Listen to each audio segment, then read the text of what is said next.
ساعدني يا رحمن. بسم اللہ الرحمن الرحیم. اللہم صلی علی محمد وعلی آل محمد وبارک وسلم.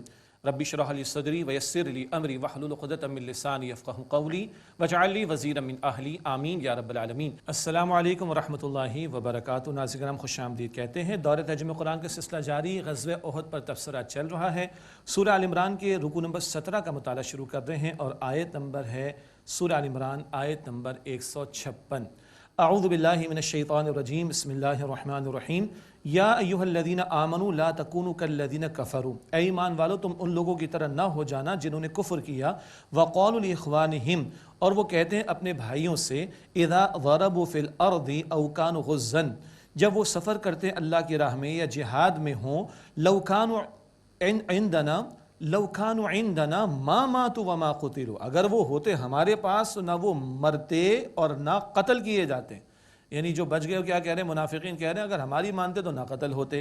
لیجعل اللہ ذلک حسرۃ فی قلوبہم تاکہ اللہ تعالیٰ اس بات کو حسرت بنا دے ان کے دلوں میں. واللہ یحیی و یمیت اور اللہ ہی زندگی عطا فرماتا اور وہی موت دیتا ہے. واللہ بما تعملون بصیر اور اے لوگو تم جو کچھ کرتے ہو اللہ تعالیٰ خوب دیکھنے والا ہے. یہ تو منافقین کا طرز عمل ہے. اور اللہ والوں کی شان کیا ہوتی ہے؟ جان تک کا نذرانہ اللہ کی راہ میں پیش کرنے کے لیے تیار رہتے ہیں. بھاری بات ہے مگر اللہ کا کلام تقاضا کر رہا ہے. تمنا تو رکھیں, دعا تو کریں. اللہم ارزقنا شہادتا فی سبیلک. اے اللہ اپنی راہ میں شہادت کا رتبہ ہمیں عطا فرما. اور جس کو شہادت کا رتبہ ملے ان کو مردہ مت کہنا, حیات جاویدہ اللہ عطا فرماتا ہے. یہ بات البقرہ آیت 154 میں بھی ہم پڑھ چکے. اب آل عمران آیت نمبر 169 میں 169 میں بھی آگے چل کر انشاءاللہ آئے گی. فرمایا وہ آگے چل کر آئے گی. دیکھیں ایک اور انداز سے دیکھیے اللہ تعالیٰ ترغیب دلا رہا ہے. وَلَئِن قُتِلْتُمْ فِي سَبِيلِ اللَّهِ أَوْ مُتُّمْ لَمَغْفِرَةٌ مِّنَ اللَّهِ وَرَحْمَةٌ خَيْرٌ مِّمَّا يَجْمَعُونَ. اور اگر تم اللہ کی راہ میں قتل یعنی شہید کر دیے جاؤ یا تم ویسے ہی انتقال کر جاؤ تو یقیناً اللہ تعالیٰ کی طرف سے جو مغفرت اور رحمت ہے اس سے بہت بہتر ہے جو کچھ یہ جمع کرتے ہیں. اس ساری دنیا سے بہتر کیا ہے؟ اللہ کی مغفرت مل جانا, اللہ کی رحمت مل جانا. راہ خدا میں قتل یعنی شہید ہو جائے تو حیات جاویدہ, اور راہ خدا میں لگا اور ویسے ہی طبعی طور پر انتقال کر جائے تب بھی مغفرت اور رحمت کے وعدے اللہ کی طرف سے. وَلَئِن مُتُّمْ أَوْ قُتِلْتُمْ لَإِلَى اللَّهِ تُحْشَرُونَ اور اگر تم مر جاؤ یعنی انتقال کر جاؤ یا قتل کر دیے جاؤ تو یقیناً اللہ سبحانہ وتعالیٰ کی طرف ہی اکٹھے کیے جاؤ گے. اور جو اخلاص میں دنیا سے جا رہا ہے راہ خدا میں جا رہا ہے اس کے لیے تو وارے نیارے جنت کے درجات کی بلندی اس کے لیے اللہ تعالیٰ نے تیار کر رکھی ہے. اللہم انا نسألک جنت الفردوس. اے اللہ ہم تو جسے جنت الفردوس کا سوال کرتے ہیں. اس کے بعد کی آیت کریمہ میں حضور نبی مکرم علیہ السلام کا ذکر خیر ہے. آپ اللہ کے رسول ہیں, خاتم الانبیاء ہیں, امام الانبیاء ہیں اور آپ بہترین قائد بھی ہیں اور امیر بھی ہیں ایک جماعت کے. ہاں, اور اللہ کے نبی علیہ السلام کا ذکر خیر فرما کر کسی اجتماعیت کے امیر کے لیے, قائد کے لیے بڑی پیاری رہنمائی ہے جس مقام پر آئی ہے. ارشاد ہوا فَبِمَا رَحْمَةٍ مِّنَ اللَّهِ لِنْتَ لَهُمْ بس اے نبی علیہ السلام یہ اللہ تعالیٰ کی رحمت ہی سے ہے کہ آپ ان لوگوں کے لیے بڑے نرم دل ہیں. حضور کی نرمی شفقت کا معاملہ اس کا ذکر. وَلَوْ كُنْتَ فَظًّا غَلِيظَ الْقَلْبِ لَانفَضُّوا مِنْ حَوْلِكَ اور اگر بالفرض محال آپ سخت مزاج سخت دل ہوتے تو یہ آپ کے پاس سے منتشر ہو جاتے. اور یہ تو سب کون ہے؟ والنٹیئرز ہیں نا. یہ پیڈ آرمی تو نہیں ہے کہ ان کو پیمنٹ جو ہے جوڑے رکھے گی. والنٹیئر لوگوں کو, رضاکارانہ طور پر کام کرنے والوں کو تو یہ محبت اور شفقت اور امید کی شفقت ان کو جوڑے رکھتی ہے. فرمایا کہ فاعف عنہم پس آپ انہیں معاف فرما دیں. واستغفر لہم اور ان کے لیے بخشش مانگیں. ہوا کیا؟ احد کے میدان میں خطا کا معاملہ ہو گیا نا. جن امیر کو مقرر حضور نے فرمایا تھا وہ حضور کے مقرر کردہ امیر تھے اور درے پر کچھ لوگوں نے ان کے حکم کی خلاف ورزی کا معاملہ کر ڈالا. تو حضور علیہ السلام امکان تو ہو سکتا تھا نا, لیکن حضور ہیں صلی اللہ علیہ وسلم. حضور سے خطاب فرما کر ہمیں رہنمائی عطا کی جا رہی ہے. البتہ کیا کہا جا رہا ہے؟ ہو گئی خطا, معاف کر دیجئے. اور واستغفر لہم ان کے لیے بخشش مانگیے. عوام الناس کی بات کریں, عام کسی قائد کی بات کریں, اگر نیچے والے غلطی کرے تو دل میں میل آ جاتا ہے نا. ہمارے اعتبار سے بات ہو رہی ہے, دل میں میل آ جاتا ہے, دعا دے دو بھائی. اور آج دعا اپنے کرنے کے لیے ٹائم نہیں, لوگوں کے بعد دوسروں کو کیا دیں گے. اور جو دوسروں کے لیے واقعات دعا کر رہا ہے اس کا مطلب ہے اس کا دل صاف ہے دوسرے کے لیے. یہ دل صاف ہو جائے گا, خطائیں ہو جاتی ہیں تو پریشانی تو ہوتی ہے قائد کو, ایک امیر کو, ایک لیڈر کو, لیکن دل صاف ہو جائے گا. واستغفر لہم اور آپ ان سے بخشش مانگیے. دوبارہ عرض کر رہا ہوں, حضور سے خطاب امت کو رہنمائی دی جا رہی ہے صلی اللہ علیہ وسلم. وشاورہم فی الامر، اور اے نبی علیہ السلام آپ ان سے معاملات میں مشورہ کیجئے۔ سبحان اللہ، اللہ تعالیٰ تو وحی عطا فرما رہے نبی علیہ السلام کو، حضور کو کسی مشورے کی ضرورت نہیں ہے، مگر حضور دنیا سے تشریف لے جائیں گے، امت قیامت تک چلے گی، امت کے معاملات کو کیسے چل رہے؟ مشورے کے ذریعے۔ یہ مشورے کی سنت حضور نے جاری فرما دی صلی اللہ علیہ وسلم، اور ایمان والوں کی شان بھی بیان ہوتی ہے سورہ شورى آیت نمبر 38 میں، وَأَمْرُهُمْ شُورَى بَيْنَهُمْ، ایمان والوں کے آپس کے معاملات باہمی مشوروں سے طے ہوتے ہیں۔ تو فرمایا کہ وَشَاوِرْهُمْ فِي الْأَمْرِ، اور آپ ان سے معاملات میں مشورہ کیجئے۔ کیا پیاری تعلیم آ رہی ہے؟ خطا کا معاملہ ہو گیا، معاف کیجئے۔ کیا پیاری تعلیم آ رہی ہے؟ استغفار کیجئے۔ ارے خطا وہ کر رہے ہیں سبحان اللہ، امیر ان کے لیے استغفار کرے، اللہ اکبر، اور مشورہ بھی کیجئے۔ حضور کے ذریعے امت کو تعلیم دی جا رہی۔ مشورے سے کیا ہوگا؟ جو ہمارے ساتھی ہوں گے، سبارڈینیٹس تو میں نہ کہوں، رضاکار ہیں جو ہمارے ساتھ چل رہے ہیں، ان کو بھی ایک سینس آف پارٹیسپیشن ملے گا۔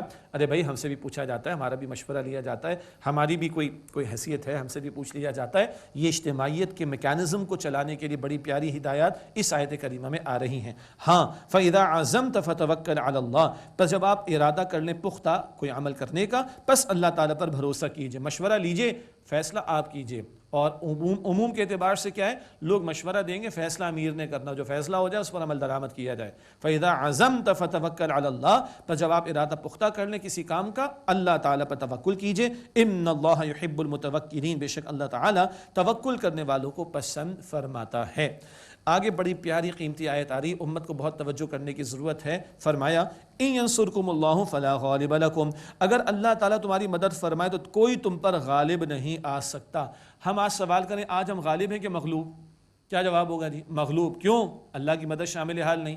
کیسے ملے گی اللہ کی مدد، اللہ کی نصرت؟ اللہ تعالیٰ فرماتا ہے سورہ محمد صلی اللہ علیہ وسلم آیت نمبر 7 میں، یا ایھا الذین آمنوا ان تنصروا اللہ ینصرکم، اے ایمان والو اگر تم اللہ کی نصرت، اس کے دین کی مدد کرو گے، اللہ تمہاری نصرت فرمائے گا، ویثبت اقدامکم، تمہارے قدموں کو مضبوطی عطا فرمائے گا۔ نہ کہیں جہاں میں اما ملی، جو اما ملی تو کہاں ملی، میرے جرم خانہ خراب کو تیرے عفو بندہ نواز میں۔ اور وہ جو کہا، وہ ایک سجدہ جسے تو گراں سمجھتا ہے، 1000 سجدوں سے دیتا ہے آدمی کو نجات۔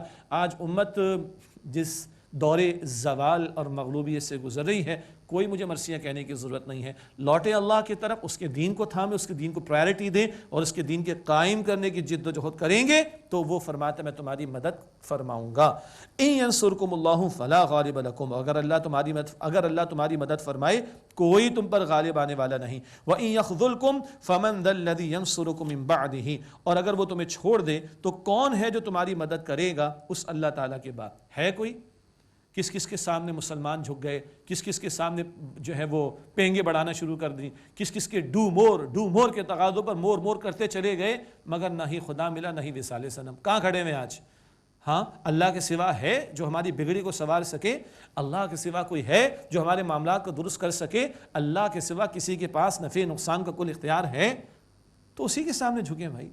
غیروں کے سامنے جھک گئے، معصیت کر ڈالی، اسلام کا سافٹ امیج دنیا کے سامنے پریزنٹ کر دیا، قبول کروانے کے لیے کیا کچھ دھجیاں نہیں بکھیر دی دین اسلام کی تعلیمات کی، سب کرنے کے بعد بھی مسئلے تو حل نہیں ہوئے نا۔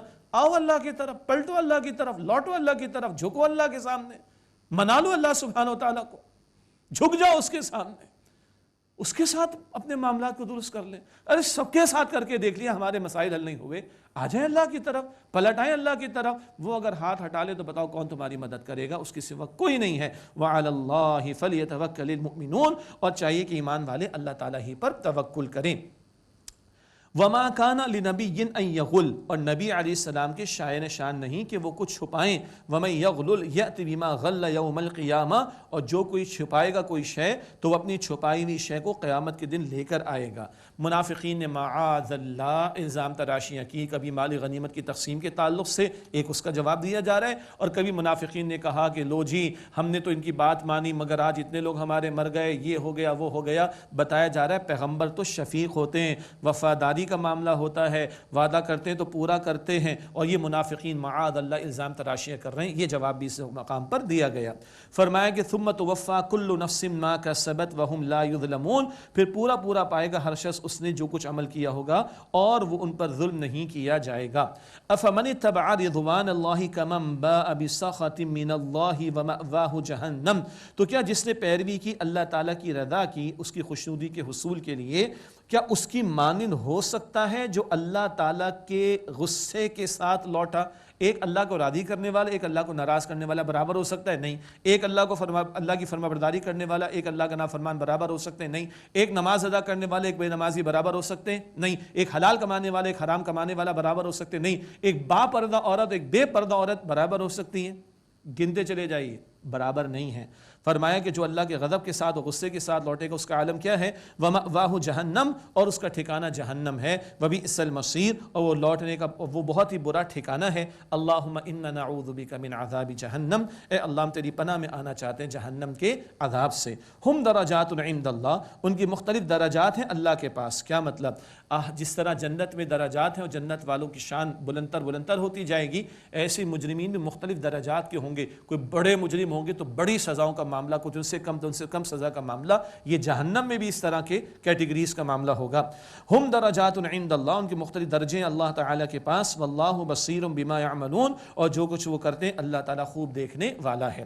اس کے بعد اگلی آیت کریمہ میں اللہ تعالیٰ نے اپنے احسان عظیم کا اظہار فرمایا، اور نبی مکرم علیہ السلام کے 4 فرائض کا ذکر آ رہا ہے، جن کا مطالعہ البقرہ آیت 129 اور البقرہ آیت 151 میں ہم کر چکے ہیں۔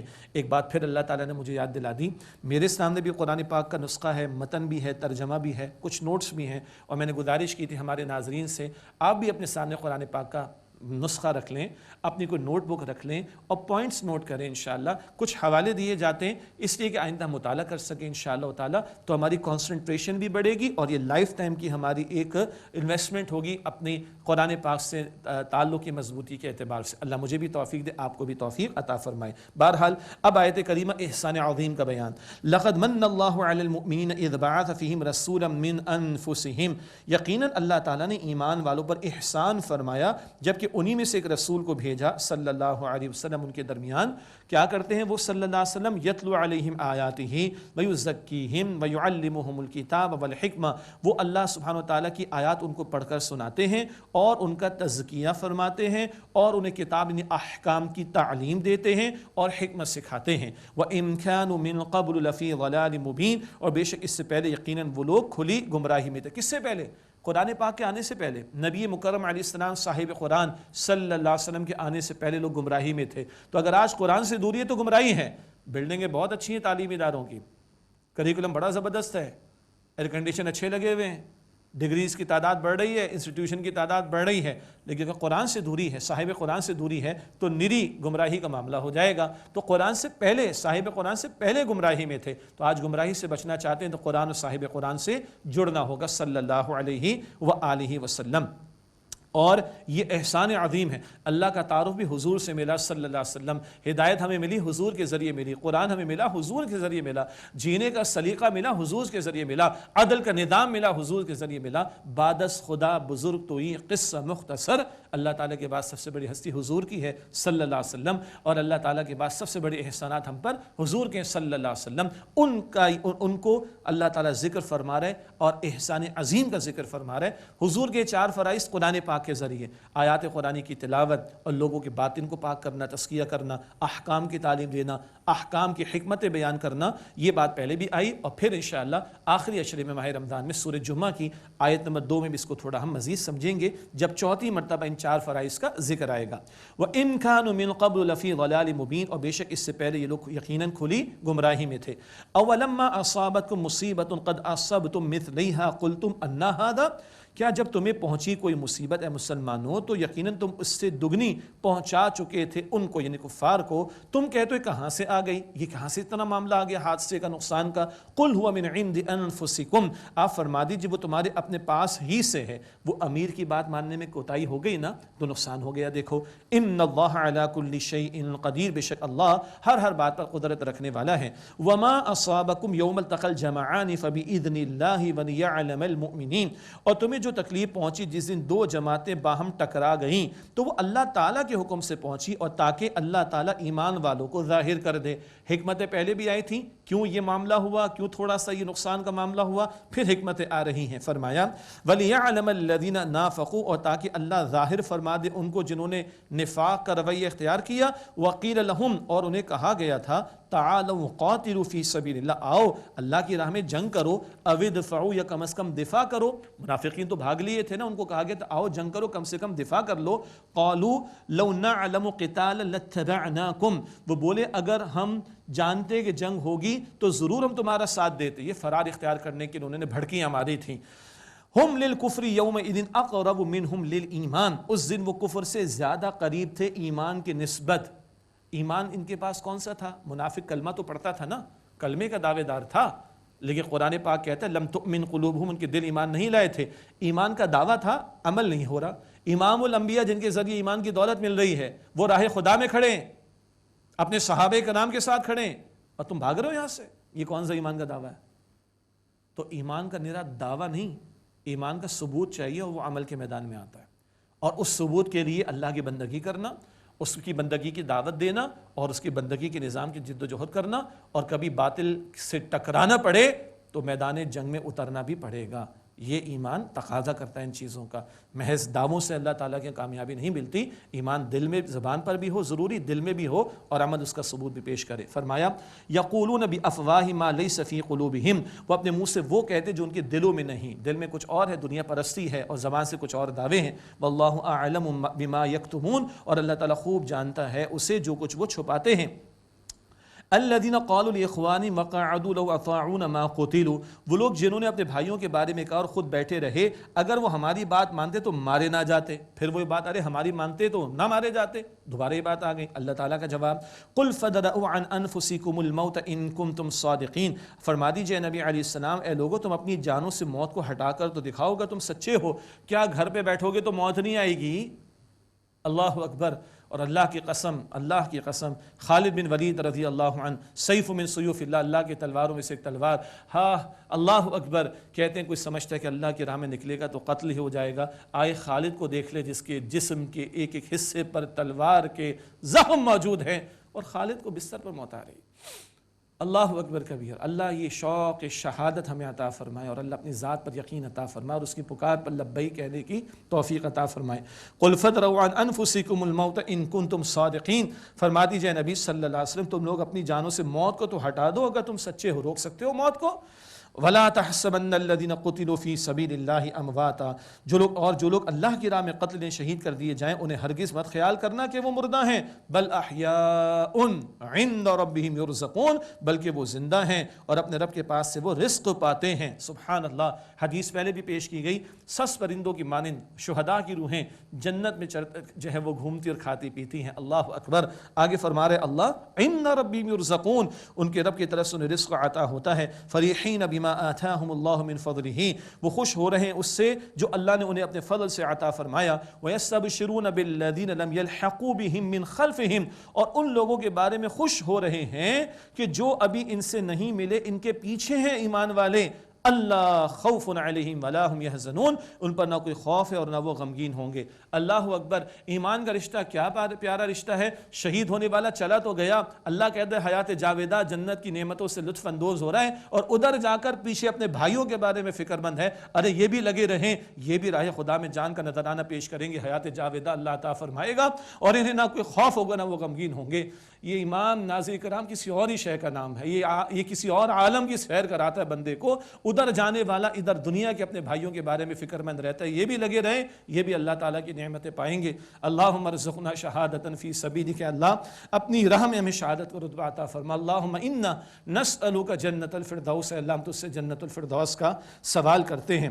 یستبشرون بنعمت من اللہ وفضل، وہ خوشیاں منا رہے اللہ کی نعمت اور فضل سے. وان اللہ لا یضیع اجر المؤمنین، اور بے شک اللہ سبحانہ وتعالی ایمان والوں کے اجر کو ضائع نہیں کرتا. اگلا رکوع ہے 18واں رکوع، احد کے بیان پر آخری رکوع ہے، پھر اگلے 2 رکوع مزید بھی بعد میں آئیں گے انشاءاللہ۔ اگلی آیت کریمہ میں میدان احد کا یہ تبصرہ، اور کفار چلے گئے، حضور علیہ السلام کو یہ اندازہ تھا، ان کو اپنی غلطی کا احساس ہوگا کہ سارے مسلمانوں کو صفایا کیوں نہ کر دیا، وہ پلٹنے کی کوشش کریں گے۔ حضور نے پکار لگائی، صحابہ زخموں سے چور چور ہیں، لیکن حضور کی پکار پر لبیک کہا، صحابہ کھڑے ہوئے ہیں اور جا کے پیچھے ان کا جو ہے وہ تعاقب کیا ہے، اور کفار کے دلوں میں اللہ تعالیٰ نے روب ڈال دیا۔ پہلے اس کا بیان آ رہا ہے، الذین استجابوا للہ والرسول من بعد ما اصابہم القرح، جن لوگوں نے اللہ تعالیٰ اور اس کے رسول علیہ السلام کا حکم مانا، بلکہ حکم قبول کیا اور پکار پر لبیک کہی، اس کے بعد کہ انہیں زخم پہنچا، فرمایا للذین احسنوا منہم واتقوا اجر عظیم، ان میں سے جن لوگوں نے عمدگی کے ساتھ نیکی کا عمل کیا اور تقوی کی روش اختیار کی، ان کے لیے بڑا اجر ہے۔ اگلی آیت کریمہ 1 سال کے بعد کا بیان ہے۔ یہ ہوا 3 ہجری شوال، احد کا معاملہ، اور اگلے سال کے لیے کفار نے چیلنج دیا، اگلے سال پھر ملاقات ہوگی، بدر میں ملاقات ہوگی۔ ایک بدر گزر چکا 2 ہجری میں، وہ بدر کبریٰ ہے، اگلا سال 4 ہجری بدر صغریٰ، آؤ مسلمانوں تم سے مقابلہ ہوگا۔ مسلمانوں کو لوگوں نے ڈرانے کی کوشش کی، ایمان عجیب ہی شے ہے، لوگ ڈرا رہے ہیں مسلمانوں، کفار تمہارے بارے میں تیاری کر رہے ہیں، ایمان والے خوش ہو رہے ہیں، سبحان اللہ، موقع ملے گا نا باطل سے ٹکرانے کا، اللہ اکبر۔ اگلا سال آتا ہے، اللہ تعالیٰ فرما رہا ہے الذین قال لهم الناس ان الناس قد جمعوا لکم فخشوہم، جن لوگوں نے کہا کہ لوگوں نے تمہارے مقابلے کے لیے سامان جمع کر لیا، پس ان سے ڈرو، فزادہم ایمانا، پس ان کے ایمان میں اضافہ ہو گیا۔ اللہ اکبر، یہ ایمان کچھ اور ہی عالم کی سیر کر رہا تھا، ایمان والے خوش ہو رہے، پھر اللہ کی پکار پر لبیک کہنے کا، جام شہادت نوش کرنے کا موقع ملے گا۔ وقالوا حسبنا اللہ ونعم الوکیل، اور انہوں نے کہا کہ ہمارے لیے اللہ کافی ہے اور اللہ کیا ہی عمدہ کار ساز ہے۔ گئے مسلمان، کافروں کی ہمت نہ ہوئی، مسلمان بدر میں پہنچے 4 ہجری بدر صغریٰ، فرمایا فانقلبوا بنعمت من اللہ وفضل لم یمسسہم سوء، پھر وہ لوٹے اللہ کی نعمت اور فضل کے ساتھ، انہیں کسی تکلیف نے چھوا تک نہیں، واتبعوا رضوان اللہ، اور انہوں نے اللہ تعالیٰ کی رضا کی پیروی کی، واللہ ذو فضل عظیم، اور اللہ بڑے فضل والا ہے۔ مقابلے کی ہمت تو کفار میں نہ ہوئی، مسلمان گئے بھی، کچھ کاروبار بھی کر لیا اور اللہ کا فضل لے کر لوٹے۔ انما ذالکم الشیطان یخوف اولیاء، بے شک شیطان ہے جو تمہیں ڈراتا ہے اپنے دوستوں سے، وہ حزب الشیطان جو اس کی پارٹی، ان کے ذریعے شیطان ایمان والوں کو ڈرانے کی کوشش کرتا ہے۔ فلا تخافوہم وخافون ان کنتم مؤمنین، اللہ تعالیٰ فرماتے تم ان سے مت ڈرو اور مجھ ہی سے ڈرو گے تم ایمان والے ہو۔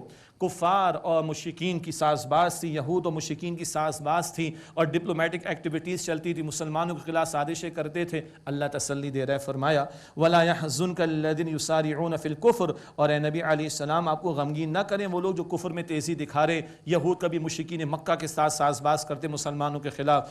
فرمایا انہم لن يضروا اللہ شیئا، بے شک وہ اللہ تعالیٰ کا کچھ بھی بگاڑ نہیں سکیں گے۔ یرید اللہ الا یجعل لهم حظا فی الاخرہ، اللہ تعالیٰ تو چاہتا ہے کہ ان کو آخرت میں کوئی حصہ نہ دے، ولہم عذاب عظیم، اور ان کے لیے بڑا عذاب ہے۔ ان الذین اشتروا الکفر بالایمان لن یضروا اللہ شیئا، بے شک جن لوگوں نے ایمان کے بدلے کفر مول لیا وہ ہرگز اللہ تعالیٰ کا کچھ نہیں بگاڑ سکتے، ولہم عذاب علیم، اور ان کے لیے دردناک عذاب ہے۔ ولا يحسبن الذین کفروا انما نملی لهم خیر لانفسهم، اور جن لوگوں نے کفر کیا وہ ہرگز گمان نہ کریں کہ جو ہم انہیں ڈھیل دے رہے ہیں کچھ ان کے لیے بہتر ہے، نہیں، انما نملی لهم لیزدادوا اثما، بے شک ہم تو انہیں ڈھیل دیتے ہیں تاکہ وہ گناہ میں بڑھ جائیں، ان کی فائل تیار ہے، اللہ کے عذاب میں مبتلا ہوں گے۔ وَلَهُمْ عَذَابٌ مُهِينٌ، اور ان کے لیے ذلیل کر دینے والا عذاب ہے۔ ایک اور حکمت آ رہی ہے، یہ غزوہ احد میں کیوں میدان میں اس طرح کے معاملات ہوئے۔ ما كان اللہ لیذر المؤمنین علی ما انتم علیہ حتی یمیز الخبیث من الطیب، اللہ تعالیٰ ایسا نہیں کہ ایمان والوں کو اس حال پر چھوڑ دے جس پر اے مسلمانوں تم ہو، یہاں تک کہ ناپاک لوگوں کو پاک لوگوں سے جدا کر دے۔ یہ سچے ایمان والے ڈٹے رہے، یہ ایمان کے جھوٹے دعوے دار الگ ہو گئے، یہ بھی بہت بڑی حکمت تھی اس میدان احد کے ان معاملات میں۔ وما كان اللہ لیطلعکم علی الغیب، اور اللہ تعالیٰ ایسا نہیں کہ تمہیں غیب کی خبر دے دے، وہ اللہ خبریں انبیاء کو دیتے ہیں، باقی تو امتحان مقصود ہے، غیب کی خبریں نہیں دے گا اللہ تمہیں۔ ہاں ولکن اللہ یجتبی من رسولہ من یشاء، لیکن اللہ اپنے رسولوں میں سے جس کو چاہتا ہے چن لیتا ہے اور وہ خبریں عطا فرماتا ہے۔ فآمنوا باللہ ورسولہ، پس تم اللہ تعالیٰ اور اس کے رسولوں پر ایمان لاؤ۔ وان تؤمنوا وتتقوا فلکم اجر عظیم، اور اگر تم ایمان لاؤ تقوی کی روش اختیار کرو تو تمہارے لیے بڑا اجر ہے۔ کچھ منافقین نے حصہ نہیں لیا، کچھ لوگوں نے مال روک کے رکھا، توجہ دلائی جا رہی ہے۔ یعنی احد کے میدان کے تعلق سے ولا يحسبن الذين يبخلون بما آتاهم الله من فضله هو خيرا لهم، اور وہ لوگ ہرگز یہ خیال نہ کریں جو اس مال میں بخل کرتے ہیں جو اللہ تعالیٰ نے اپنے فضل سے انہیں دیا ہے کہ یہ بہتر ہے ان کے لیے بچا کر رکھنا، یہ کنجوسی کرنا، یہ نہ سمجھے کہ بہتر ہے، بل هو شر لهم، بلکہ یہ ان کے لیے برا ہے۔ سيطوقون ما بخلوا به يوم القيامة، جس مال میں انہوں نے بخل کیا ان قریب قیامت کے دن طوق بنا کر پہنایا جائے گا۔ وَلِلَّهِ مِيرَاثُ السَّمَاوَاتِ وَالْأَرْضِ، اور اللہ ہی کے لیے میراث ہے آسمان اور زمین کی۔ وَاللَّهُ بِمَا تَعْمَلُونَ خَبِيرٌ، اور اے لوگو تم جو کچھ کرتے ہو اللہ تعالیٰ اس سے خوب واقف ہے۔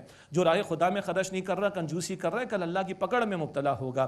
باقی یہ ہے کہ بخاری شریف کی حدیث ہے جو لوگ مال خرچ نہیں کرتے، جیسے کہ زکوٰۃ فرض ہے، خوفناک سانپ کی شکل میں مال ان کا آئے گا اور انہیں ڈسے گا اور کہے گا انا مالک و انا کنزک، میں تیرا مال ہوں، میں تیرا خزانہ ہوں۔ اللہ اپنی راہ میں ہمیں خرچ کرنے کی توفیق عطا فرمائے۔ باقی ساری میراث زمین و آسمان کی اللہ کی ہے، خرچ کرو تو تمہارا ہی بھلا ہے۔ یہاں آ کر الحمدللہ سورہ آل عمران کے 18 رکوع مکمل ہوئے اور غزوہ احد پر بھی تبصرہ مکمل ہوا، اور آج کی نشست بھی پائے تکمیل کو پہنچتی ہے۔ آئیے دعا کر لیتے ہیں مختصر۔ بسم اللہ الرحمن الرحیم، اللہم صلی علی محمد وعلی آل محمد وبارک وسلم۔ یا اللہ ہماری جانب سے قبول فرما لے، یا اللہ ہم سب کی مغفرت فرما دے، ہمارے ماں باپ کی، ہمارے گھر والوں کی، تمام مسلمانوں کی مغفرت فرما دے۔ اے اللہ ہمارے صغیرہ کبیرہ گناہوں کو بخش دے۔ اے اللہ اپنے دین کی پکار پر لبیک کہنے کی توفیق عطا فرما۔ اے اللہ ہماری جانوں، ہمارے مال، ہماری اولاد، ہمارے گھرانوں، ہمارے وسائل، ہماری صلاحیتوں کو اے اللہ اپنے دین کی خدمت کے لیے قبول فرما لے۔ اے اللہ اپنی راہ میں شہادت کا رتبہ عطا فرما دے۔ اے اللہ ہمیں جہنم سے آزاد فرما دے۔ اے اللہ ہمیں جنت الفردوس نصیب فرما دے۔ اے اللہ ہم سب سے راضی ہو جا، اے اللہ ہم سب سے راضی ہو جا، اے اللہ ہم سب سے راضی ہو جا۔ صلی اللہ علی النبی الکریم وعلی آلہ واصحابہ اجمعین برحمتک یا ارحم الراحمین۔